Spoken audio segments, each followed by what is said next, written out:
ಶಕ್ತಿಗೆ 1537, ಅನ್ನಭಾಗ್ಯಕ್ಕೆ 1670, ಗೃಹಜ್ಯೋತಿಗೆ 2626, ಯುವ ನಿಧಿಗೆ 162, ಒಟ್ಟು 13,433.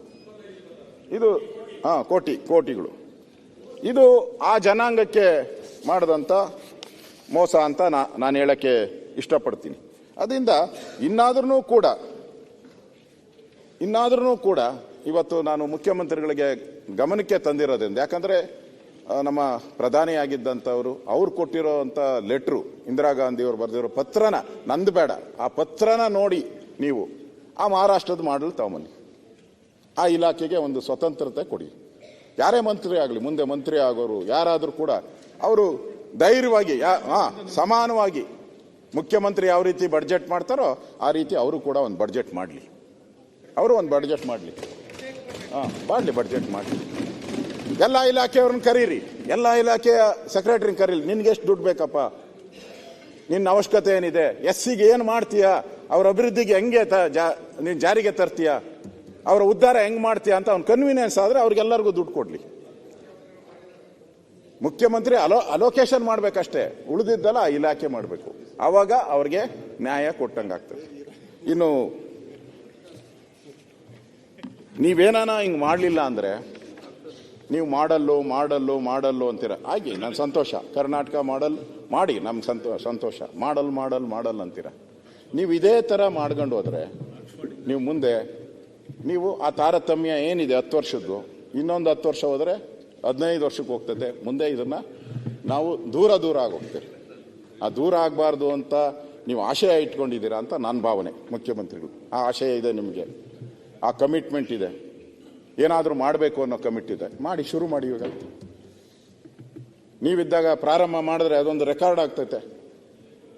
ಮಾಡಿ.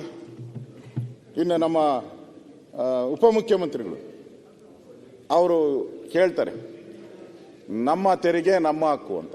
ಅಕಸ್ಮಾತ್ ಈ ಜನ SC ST ಜನಾಂಗ ನಮ್ಮ ಹಣ ನಮ್ಮ ಹಕ್ಕು ಅಂದ್ಬಿಟ್ರೆ ನೀವೆಲ್ಲೋತೀರಾ? ನೀವು ಅವಾಗ ಎಲ್ಲೋತೀರಾ? ನೀವು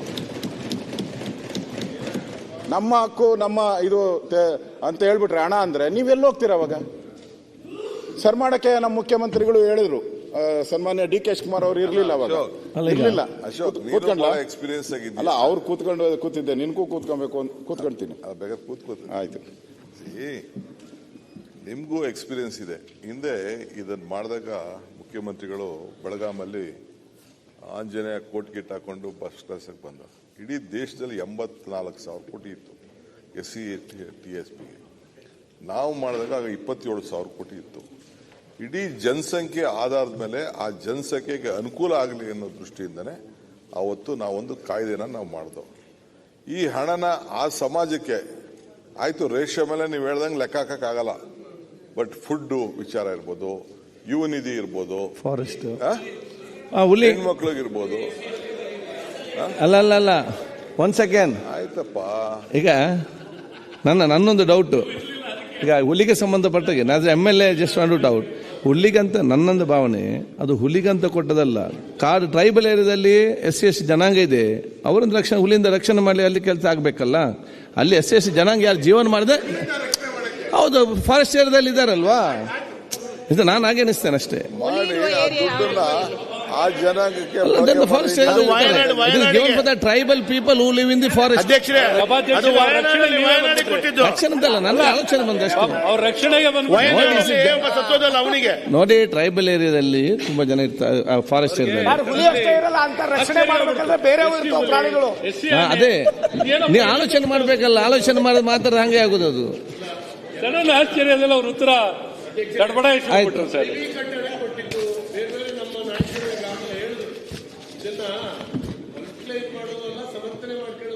ಗಂಭೀರವಾಗಿ ನಾವೆಲ್ಲರೂ ಆಲೋಚನೆ ಮಾಡಬೇಕು.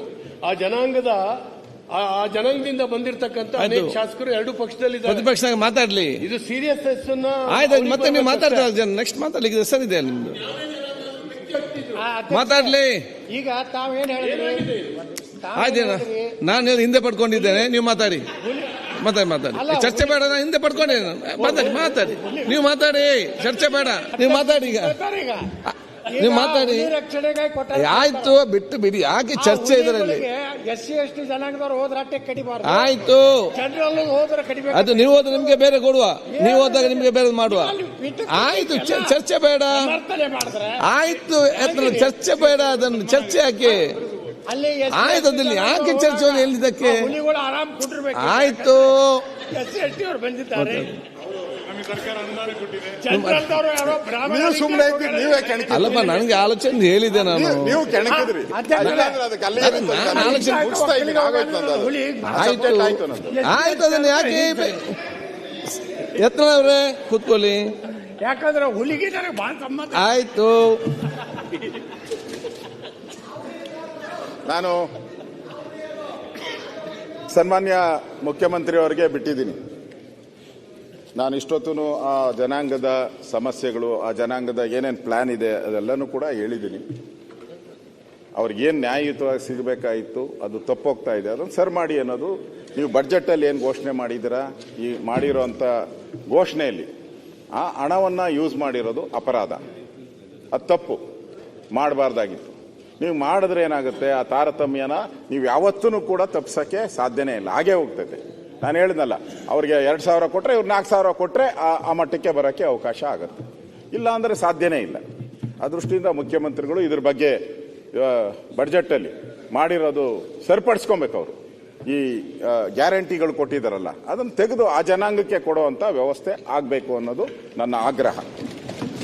ಸನ್ಮಾನ್ಯ ಅಧ್ಯಕ್ಷರೇ, ಇನ್ನೊಂದು ಓಲೈಕೆ ರಾಜಕಾರಣ. ಈಗ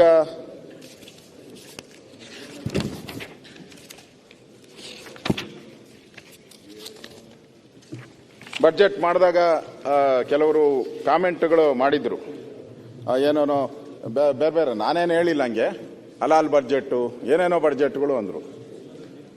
ಸೊ ತಾವು ಈ ಬಡ್ಜೆಟಲ್ಲಿ ಅದೇನು ಪ್ರೀತಿನೋ ಗೊತ್ತಿಲ್ಲ ಅಲ್ಪಸಂಖ್ಯಾತರ ಮೇಲೆ, ಒಕ್ಕಾಸ್ತಿಗೆ ದುರಸ್ತಿಗೆ 150 ಕೋಟಿ ಕೊಟ್ಟಿದ್ದೀರ, ಅಲ್ಪಸಂಖ್ಯಾತರ ಬಡಾವಣೆ ಅಭಿವೃದ್ಧಿಗೆ 1,000 ಕೋಟಿ ಕೊಟ್ಟಿದ್ದೀರ, ಉರ್ದು ಶಾಲೆ ಅಭಿವೃದ್ಧಿಗೆ 100 ಕೋಟಿ ಕೊಟ್ಟಿದ್ದೀರ, ಇಮಾಮ್ಗಳಿಗೆ ಗೌರವಧನ 6,000 ಹೆಚ್ಚಳ ಮಾಡಿದ್ದೀರ, ಮಜೀನ್ಗಳಿಗೆ 5,000 ಹೆಚ್ಚಳ ಮಾಡಿದ್ದೀರ, ಅಲ್ಪಸಂಖ್ಯಾತರ ಸಾಂಸ್ಕೃತಿಕ ಚಟುವಟಿಕೆಯಾಗಿ ಬಯೋಪಯೋಗಿ ಸಭಾಂಗಣಕ್ಕೆ ತಾಲೂಕಿಗೆ 50, ಜಿಲ್ಲೆಗೆ 1 ಕೋಟಿ ಪ್ರತಿ ತಾಲೂಕು ಜಿಲ್ಲೆಗೆ ಕೊಟ್ಟಿದ್ದೀರ, ಹಜ್ ಭವನ ಹೆಚ್ಚುವರಿ ಕಟ್ಟಡ ಕೊಟ್ಟಿದ್ದೀರ.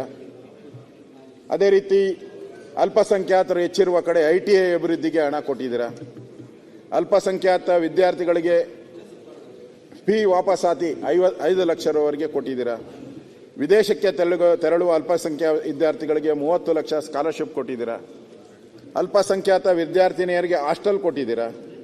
ಒಟ್ಟು ಸಾಲ ಈ ವರ್ಷ ಮಾಡಿರುವಂಥ ಸಾಲದರಲ್ಲಿ ಇವೆಲ್ಲ ದುಡ್ಡುಗಳನ್ನು ನೀವು ಕೊಟ್ಟಿದ್ದೀರ. ಆಮೇಲೆ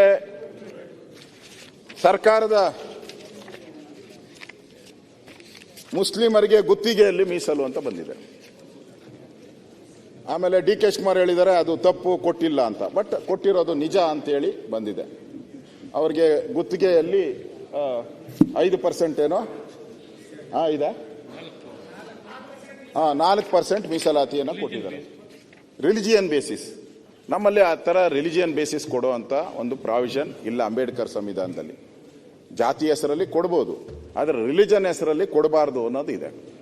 ಇವ್ರು ಕೊಟ್ಟಿದ್ದಾರೆ. ಇವ್ರು ಕೊಟ್ಟ ಮೇಲೆ ಅಷ್ಟಕ್ಕೆ ಸುಮ್ಮನೆ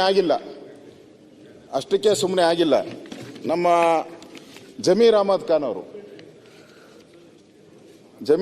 ಖಾನ್ ಅವರ PS ವಿಶೇಷ ಕರ್ತವ್ಯಾಧಿಕಾರಿ, ವಿಶೇಷ ಕರ್ತವ್ಯ OSD, ಹಸನ ಸಾಬ್ MT KAS ವಿಶೇಷ ಕರ್ತವ್ಯಾಧಿಕಾರಿ, ವಸತಿ ವಕ್ಫ್ ಮತ್ತು ಅಲ್ಪಸಂಖ್ಯಾತ ಕಲ್ಯಾಣ ಸಚಿವರು, ಅವರು ಉಸ್ತುವಾರಿ ಸಚಿವರ ಅವರು ಒಂದು ಕೊಟ್ಟಿದ್ದಾರೆ. ಯಾರು? ಫರೂಕ್ ಜುನೇದ, ಅಧ್ಯಕ್ಷರು, ಕರ್ನಾಟಕ ರಾಜ್ಯ ಅಲ್ಪಸಂಖ್ಯಾತ ಇಂಜಿನಿಯರ್ ಅಸೋಸಿಯೇಷನ್. ಅವರು ಇಷ್ಟು ಕೊಟ್ಟಿರೋದನ್ನ ಸಾಲದು ಅಂತೇಳಿ ಅವರು ಈಗ 5% ಸೂಪರ್ ನ್ಯೂಮರಿ ಕೋಟಾದಲ್ಲಿ 5% 7% ಹಾಗೂ ಮುಸ್ಲಿಮರ ಬಾಂಧವ್ಯರ 2B ಮೀಸಲಾತಿಯನ್ನು ಮಾಡುತ್ತಾರೆ. ಅದನ್ನು ಅಲ್ಪಸಂಖ್ಯಾತ ಇಲಾಖೆ ಕಾರ್ಯದರ್ಶಿಗೆ ಮಾಡೋದು, ಜಾಸ್ತಿ ಮಾಡೋಕ್ಕೆ ಪ್ರಾವಿಷನ್ ಮಾಡಿ ಅಂತ ಲೆಟರ್ ಬರೆದಿದ್ದಾರೆ. ಅಂದರೆ ಈ ಥರ ಒಂದು ವೋಟ್ಗೋಸ್ಕರ ನೀವು ಯಾವುದಾವುದೋ ಒಂದು ಸಮುದಾಯದ ಪ್ರೇರೇಪಣೆ ಮಾಡ್ತಾ ಹೋಗ್ತಾ ಇದ್ರೆ ಏನಾಗ್ತೈತೆ ಜನ? ನಮ್ಮ ಸಂವಿಧಾನದಲ್ಲಿ ಆ ಥರ ಮಾಡಬಾರ್ದು ಅಂತ ಇದೆ, ನೀವು ಅದನ್ನೇ ಈಗ ಮಾಡ್ತಾ ಇದ್ದೀರಾ. ಅದರಿಂದ ಇವತ್ತು ಓಲೈಕೆ ರಾಜಕಾರಣ ಇದು ಸರಿಯಲ್ಲ ಅನ್ನೋದು. ಈಗ ನೀವು ಹಂಗೆ ಮಾಡಿದ ತಕ್ಷಣವೇ ಅವ್ರ್ಯಾರೋ ಬಡ್ಜೆಟ್ನಲ್ಲಿ ಜೈನ ಸಮುದಾಯಕ್ಕೆ ಕಡೆಗಣನೆ, ಗುಣಾನಂದ ಶ್ರೀ ಸಭೆ ನಡೆಸಿ ಹೋರಾಟದ ಸ್ವರೂಪ ರೂಪರೇಷೆ ಕುರಿತು ನಿರ್ಧಾರ.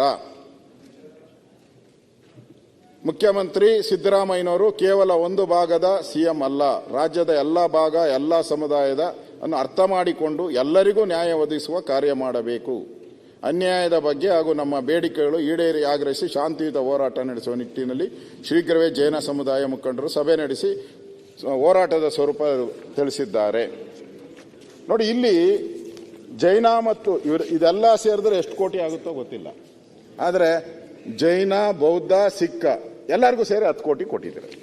ಇವರೆಲ್ಲರೂ ಸೇರಿ 10 ಕೋಟಿ ಅವರಿಗೆ ಭರಪೂರವಾದಂಥ ಒಂದು ಭರವಸೆಗಳು ಮತ್ತು ಅನುದಾನಗಳನ್ನು ನೀವು ಕೊಟ್ಟಿದ್ದೀರ. ಇದು ತಾರತಮ್ಯ ಅಂತ ನಾನು ಹೇಳೋವಂಥದ್ದು. ಹಾಂ,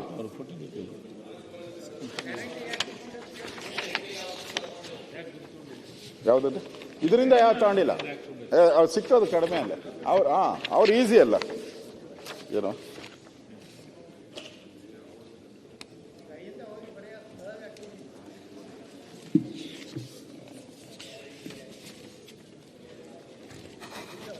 ಸನ್ಮಾನ್ಯ ಅಧ್ಯಕ್ಷರೇ,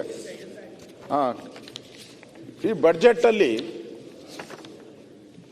ಮಾನ್ಯ ಸಿದ್ದರಾಮಯ್ಯನವರು ನಾವು ಇದು ಪಾಪರ್ ಸರ್ಕಾರ, ಹಣ ಇಲ್ಲ, ಕೊರತೆ ಅಂತ ಪದೇ ಪದೇ ಹೇಳಿದಾಗ